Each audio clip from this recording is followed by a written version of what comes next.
Welcome to TESO Consulting Group's DEI podcast series, Why Is It So Hard? Shining Through the Shadow of Resistance. I'm Dr. Tonya Breland. And I am Erika.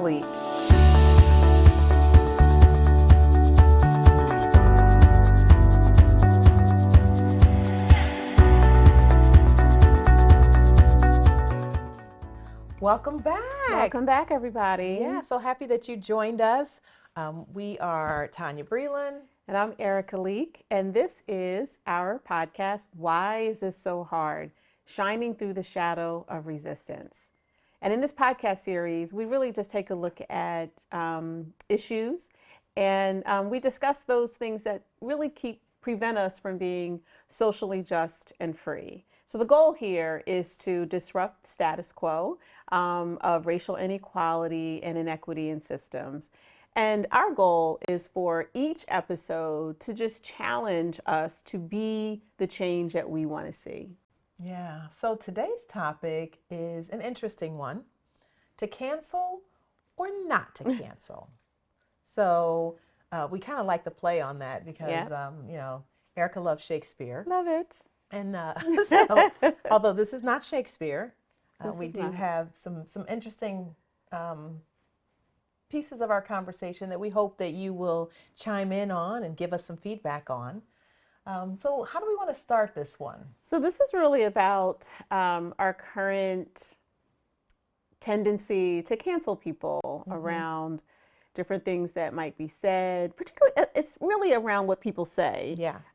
So, they might say this, or, maybe we think that they're implying something, and then they get canceled. So whether that's, kind of blowing up their social media, pulling endorsements, like whatever that looks like, depending upon the context, there's a fair amount of cancel culture that happens when people just, say things that might be offensive, or that just might kind of violate what we think should be, is our sense of decency, maybe. And so when we think about cancel culture, what is considered offensive, and who decides what's offensive? I think that that's something that comes up often. Yeah.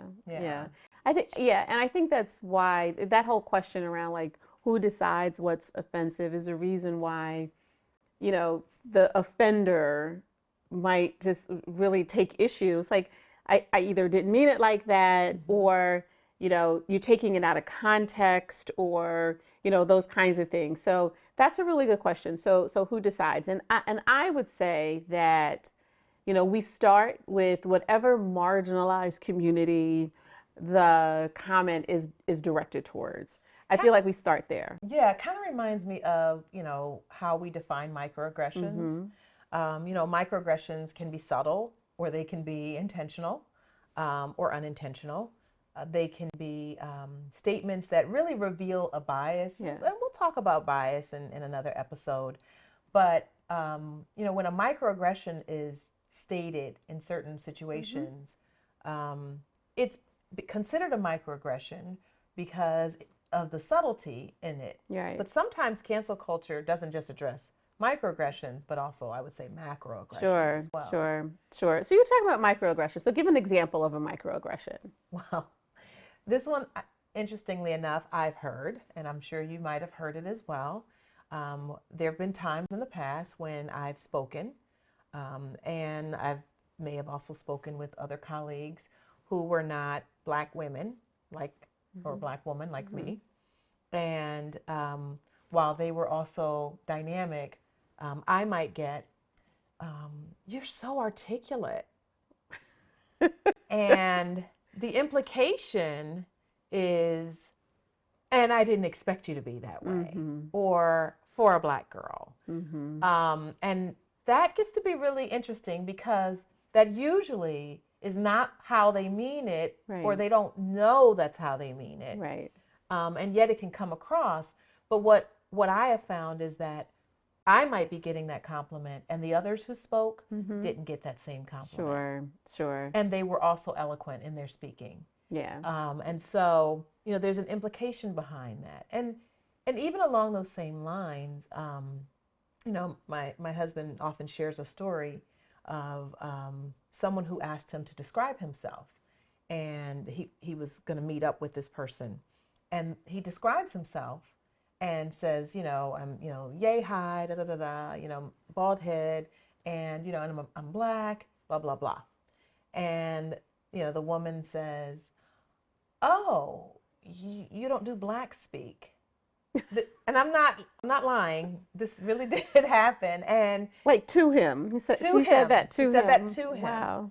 And, ultimately she was saying, like, you don't sound like a black person over the phone. So I never assumed you were black. And so, even statements like that. Now, obviously this wasn't something that was publicized. Yeah. It's not like she was going to get canceled or anything, Right. but it was still, it still revealed bias, and ultimately it was offensive. Yeah, and the challenge with microaggressions is that it sounds complimentary, right? It sounds like a good thing. Like, I'm just saying you speak really well, Right. or, but it's really the intention behind that. So what's behind that? And what's behind that is we didn't expect you to, form your words correctly, Right. or, Right. to use, standard English or whatever that is. Like, we didn't expect that. And that is the challenge with microaggressions, because very often when you call somebody on it, call them in, as opposed to call them out. When you call them in to have that discussion about, like, okay, so you said this, but this is the implication here. Very often the response is, I didn't mean it that way. And they may not have, Right. but to understand kind of what is Right. underlying, And I think if the statement is, you're really articulate, I loved how you expressed X, Y, Z, or how you explained something that Yes. that was a revelation to me, or something along Yes. those lines. If it's accompanied by that, it's less likely to be felt as a microaggression. Exactly. Yes, absolutely. And so now that we've covered the microaggression territory, right? So we're going to go back to this idea of canceling someone. Okay? So let's start with a microaggression. So somebody says to you, you're really articulate. I wasn't sure what to expect here, but you are so articulate. I'm so glad I came here. Thank you for sharing what you have to share, whatever, a workshop or. So what do? Do you cancel that person? I usually don't. Okay. No, I usually don't take that approach. I just personally don't really feel that cancel culture solves the problem. Sure. I understand why endorsements might be pulled because, companies may say, I don't want my my brand associated with, someone who has views that depart from the views that our company holds. So I understand them saying that, but I think what happens along with that is not just we're going to pull our endorsement from you, but it often is, and now the rest of society is going to demonize you and maybe even dehumanize you in this whole cancellation process. And I don't think that solves the problem. No. And I think that, if someone makes a racist statement, for example, that's a problem that they made that racist statement. But do they even understand what made it racist? Do they even care who was harmed or hurt by the statement? Do they understand, that perhaps those statements, they need to think about, like, what it does to groups of people and how it may dehumanize or devalue groups of people. And I think, like, those are the kinds of things that you really want to happen with someone who makes a statement that could be racist in some way. You really want there to be an opportunity for reflection. Sure. And for change, or repentance, Sure. kind of Yeah. turning away from, if you will, turning away from those statements that are harmful, and really having a broader viewpoint about, groups of people. Yeah. I think the challenge with a microaggression is that they are micro and they Yes. happen so often. And so you can't address everything. Like you wear yourself out, you know? So then what happens? So literally people in marginalized groups really start to pick like, okay, I'm not going to even say anything about that. But I'm going to, you know, I can't tolerate this over here, you know? And so and that is part of the challenge with I think being in a marginalized group. But I think so the other question then is it ever okay to cancel someone? Like, is it ever okay?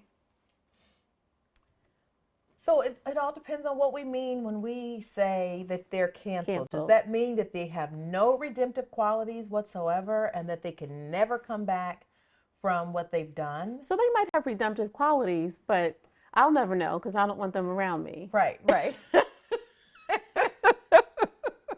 I'm not saying I want them around me. I mean, like your original question was like, what do I do if someone says a microaggression?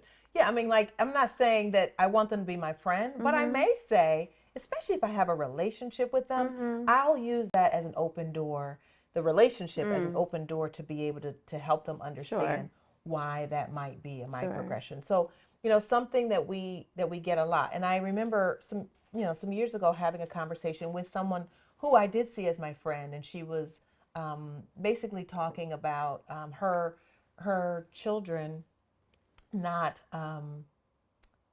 having black friends. She was a white woman, and she was talking about her children having black friends, but not wanting to address or notice that the friends were black. And I said, actually, that's something that is okay for you to help your children notice, because it's not a secret, right. And it's not something that we can hide, and we don't want to. That's like, right. I want my blackness to be seen, if you will. And so I was able to have that conversation with her rather than feel like she was like saying something that was a microaggression or invalidating a part of my identity, which often happens with microaggressions. And so I was able to have that conversation, and she felt enlightened and thanked me for that. And we continue to be friends, And so that was a really great moment, I would say. But oftentimes, statements may come from people who are not friends. Yeah. And I think that's a little bit more of a challenge. So how do you handle that? So I probably along the same lines. I mean, if it's a friend of mine and it, there's a microaggression, but we'll have a conversation, because the truth is, this is my friend, and I don't want my friend to believe, I want my friend to know, but I also don't want them to be in a position to offend someone else, because it could go very wrong. They may not have the grace. That other person may not give them the grace, or or even sort of provide the explanation as to like why this is microaggressive. So if it's a friend of mine, I probably will have a conversation. And if it's a really good friend of mine, it wouldn't be so awkward, because I talk about race to my friends, white and black and Hispanic, like we just have these conversations. So I think that's really important. I think you talked about relationship earlier, and I think relationship is huge, and, the other thing is that if something is said and I'm angry about it, I kind of wait, like maybe I can't talk about it just then because my disposition isn't right. It's not going to come out right. And it's not going to come out in a place to help that person understand. It may turn into an argument, and that really isn't the purpose. Like, I want them to be in a place where they can hear me and I can hear them, and we can have a conversation. So I think that's probably how I'd handle with a friend. With someone that I don't know, so like, after a workshop or in a position where someone says something to me and I don't really know them well, I just try to handle that delicately. So, you said this, and this has happened, with us in sessions, training sessions, professional learning opportunities, where someone has said something and it's so offensive. And we just really dial it back a little bit. Sometimes we'll say, we just want to challenge you on this. you know, like this is what you said, but this really is the implication, Right. you know.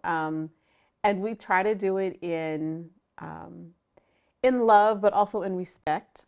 And we're understanding that they're bringing us here because training is necessary. Right. So this person is saying this out of a place, truly out of a place of ignorance. Like they really don't know. So I think to extend grace, usually, sometimes people know. Sometimes they know, you know, but that's okay. You know, we extend grace. Walk out on us. We've had people walk out. We have offended because we, you know, want to talk about a topic that makes them uncomfortable. Yeah. That's a whole nother topic. Yeah. Yes. We'll have to do it. We'll have to do a podcast on that. Yes. At some point. Being triggered. Yes. Yes. Yes. Yes. Yeah. And that's a big one. Yeah. But I think even in that space, though, you know, people are grappling with ideas and concepts around race and culture and gender that they just have not had to really deal with. They've been able to walk away or turn off the TV or turn the station or whatever it is that they do. They've been allowed to avoid it. And when they get to a place where they're no longer allowed to avoid it, then, you know, that flight instinct, you know, takes over. But that's okay. Like, we'll be back. It's true. Yes, It's it true. is. Because Yes, ultimately, it is. you know, we have a job to do, you know, and our job really is about, you know, educating and teaching, which we're always going to be teachers. We're not in classrooms like we were years ago, but we're always teachers at the core. And I think that's really a lot of like what drives what we do. Yeah. You know, the teacher in us says, you know, like, we know that you can learn something new and learn something different that might actually cause you to think differently or to kind of reflect on your own thinking. Right. And I think that that's something that we will continue to do as we go through this. Yes, we will. But society, you know, really, society is hard on people. Society has no grace. No grace. No grace whatsoever. None. There's never an opportunity to forgive someone. I mean, they will go, society will go so far as to pull up something that someone said or did decades before. Yeah. And because that was something that they did decades before, Right. they're quick to say, we need to cancel these individuals. Yeah, yeah. I think in that respect, like social media and technology, it's both a blessing and a curse, right? Yeah. So I think the blessing is there are things that have been exposed, and that's a good thing, right? So we would have never seen the horrific murder of, you know, George Floyd if it were not for social media and technology. And that needed to be exposed. Like that needed to be, you know, even though it was really hard for us to see it, and, you know, I mean, I don't know about you, but I got triggered when I saw it, but it was important for, I think, the nation to see kind of what was happening in the relationship between, you know, law enforcement and Black men in particular. But the challenge is like that same, you know, technology that exposes. Yes. Right? Yes. And so when things are exposed, when everything is exposed, like being able to sift through, like, okay, so what do we react to? What becomes this thing that, you know, we react to and create a movement? And what becomes something that we just cancel this person on? Like, is there a place where this becomes a witch hunt? I guess is the question. And I don't know. I do kind of struggle with it because I still think it's good for us to know. But then once we know, then what? Like, is the knowing for us to cancel people? Is the knowing for us to, you know, strip this person of their whatever's, their authority or their influence? Or is the knowing for us to say, like, this still exists and we really need to work through this as a society together? Right. You know, I think it was in Breland's interview with Gayle King, where he talked about council culture over cancel culture, which that still rings in my head because it's so necessary, I think. Yeah. Yeah. And I was thinking about how oftentimes when, a facet of society cancels, someone for something that they've said, there's a whole nother group of folks Yeah. who are going to come to that person's support. That's right. And they then miss the message of what happened dug that in. might have been wrong. That's right. And that person very well might still be elevated, or might, sell more movie tickets, or sell more, records, or, I'm aging myself with records, sell more Right. streams, if you will, or whatever it is. And because there's a part of society that says, well, we don't like the fact that you were canceled, and so we're going to rally behind you. And they miss the message That's right. of what went wrong in the first place. That's right. So there's cancel culture oftentimes around people saying the N-word. And that one, will get somebody canceled in a heartbeat. And as a Black person, I don't want anyone saying the N-word. Right. I've been called the N-word. It's extremely offensive. It is triggering. It likens back to, or harkens back to a time that, society was, it was entirely acceptable to be called an N-word if you were a Black person. And so for me, that could be very triggering. However, if someone is using the N-word, I think there's an opportunity to have some conversations with them, helping them to understand and peel back the layers of society. Because ultimately what we're talking about is a form of dehumanizing people. And how many people want to be known as dehumanizers? Sure. Most people would not say, yeah, I would love to be considered a dehumanizer. No one wants to be considered a dehumanizer. But they may not realize how the words that they say or the actions that they take can be dehumanizing to groups of people.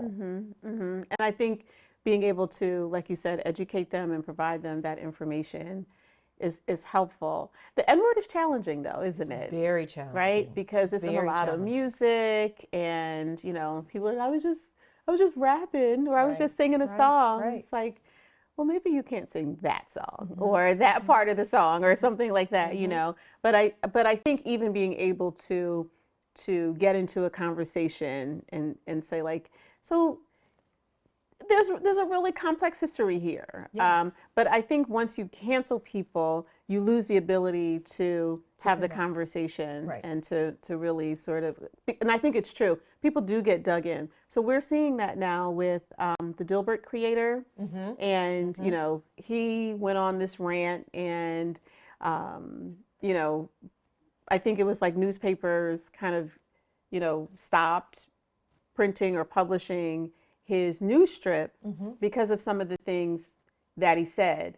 And we're talking about newspapers. And what I find interesting about that, and I don't know that I necessarily think that they should have not published Dilbert, because it is a charming cartoon. But I think the point is, like, this is a newspaper.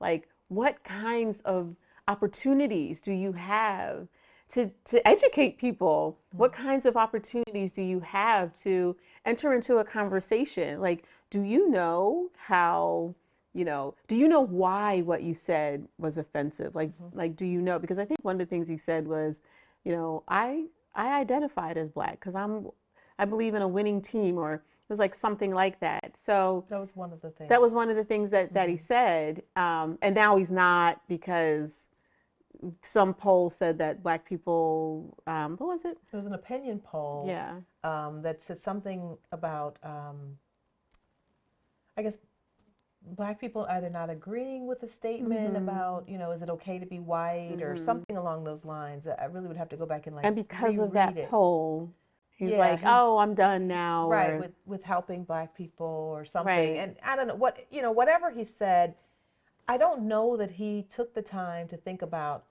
what is going to be the impact. Yes. So, we often talk about intent versus impact. Yes. So I don't know what his intent was, because I don't know him. I've never had a conversation with him. But I wonder if he thought about the impact of his statement on groups of people, i.e., in this case, Black people. Mm-hmm. And I think that a lot of times people think that if their intent wasn't to harm, then it shouldn't be a problem. Right. Well, That's I right. didn't mean I didn't to mean right. say something that was offensive, or I didn't Right. mean to hurt a group of people, and therefore, there should be no Yeah. consequences for how I, conducted myself or Mm-hmm. what I said. Rather than, it could be, for example, and this is a little bit different, but it could be from a gender perspective. Mm. It could be the way that a man may compliment a woman that they see. Mm. And the intent is to let that woman know that they, look good, but the impact was, it was offensive. Yeah. And so how then do we move forward in a productive and healthy way? And I think that's kind of at the heart of this, cancel culture question. Like, how do we move forward with being able to address something that is negative and has an impact of hurting individuals or groups of individuals? Like, how do we help move forward with that? So I think that's a good question, right? Because we started off talking about microaggressions, but when they become macroaggressions, Yeah. right? Mm-hmm. So they're blatantly offensive, Mm-hmm. Mm-hmm. and the kind of thing that you just cannot ignore. You Mm-hmm. can't say, "I'm not going to deal with that." Like, you, as a member of a marginalized community, you have to say something. I think that's maybe the start. I think you start with saying something. Mm-hmm. I think you start with a response to it, even if the response isn't necessarily in the moment. Because I have an issue with, just sort of speaking out of anger, because I think it creates other challenges, right? Mm-hmm. Plus, you So haven't had the time to process yes, through it that's right. when That's you're right. angry. That's right. So do we? So then I think you respond to it. But I think there are times when you have to really consider sort of removing this person from whatever position of influence or authority they might have, particularly if what they do like impacts lives, Mm-hmm. like if they have like a really far reach. Mm-hmm. And in this case, Dilbert has a really far reach. Mm-hmm. I mean, Mm-hmm. it's a national institution, really. Mm-hmm. And so, Mm-hmm. do we allow this? Um, if we continue to publish this, does that mean that we're in agreement with this statement? Right. So I do understand that, but I think the response is first. Like, we don't agree with this, Mm-hmm. and here's why. But I do wonder about other effective responses. Right. So I think Right. the first thing is to respond Sure. in some way. But what might be the next step, do you Mm-hmm. think, in terms of the response? Well, it's funny, as you were talking, I was thinking about, like, where is there room, or is there room for restoration? Mm-hmm. Like, how can people, be restored back to a place of, you know, being visible again, if you will. Sure. Um, After being canceled, you mean? right. Okay. Once they've been Mhm, canceled, right. mhm. Like, where do they get to re-enter society, Sure. if you will? Mm-hmm. And, is there room for restoration? I also, we often talk about our identity, and, an aspect of our identity is, being Christian. Mm-hmm. And, a tenet of Christianity, or a pillar in Christianity, is really forgiveness. Forgiveness. That's right. And so it doesn't mean you forget, but forgiving means that I'm not carrying that around anymore, the offense that you've done. And because lack of forgiveness really doesn't help the individual. That's It right. helps, Mm-hmm. it hurts you more than anything, because Right. it becomes a weight. That's right. And so it's like, how does society, address an issue and bring about restoration? And is there room for forgiveness ever? We claim to be a country built on Christian principles. Like, we hear that. I don't know if they still tout that, but I heard that a Mhm. lot growing Sure. up. Yeah. And that is a principle. Mm-hmm. So is there room for forgiveness? And there may be some folks who might be angry at you and me for even suggesting that when someone has been blatantly offensive, to us as either, either Black people or as women or, people in society who may be deemed marginalized, if you will, or have been at the margins of society, some folks may say, what's the matter with you? There's no room for forgiveness. There's no room for restoration. Yeah. If somebody says something offensive, that's it for them. And I'm not so sure.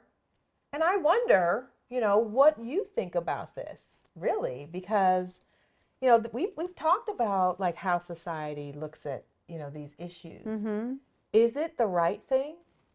I think that's part of the question. I think that's the question. I think what's the right thing? Are there degrees to this? Are there, sort of gradations of responses and forgiveness? Like what does that look like?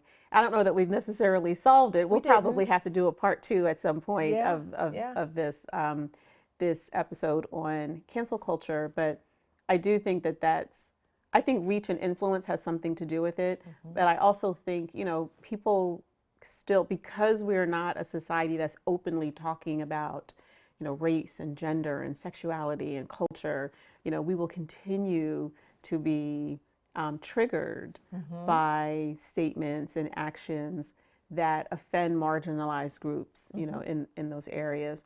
And I think until we get to the place where we're openly talking about it, we will always have these episodes of offense, yes, and marginalization. So we really invite you to join this conversation with us. Really interested to hear what you have to say and your ideas and your opinions on cancel culture. To cancel or not to cancel? That's the question. That's the question. Thank you again for joining us. I'm Tonya. And I'm Erika. And hope to see you next time.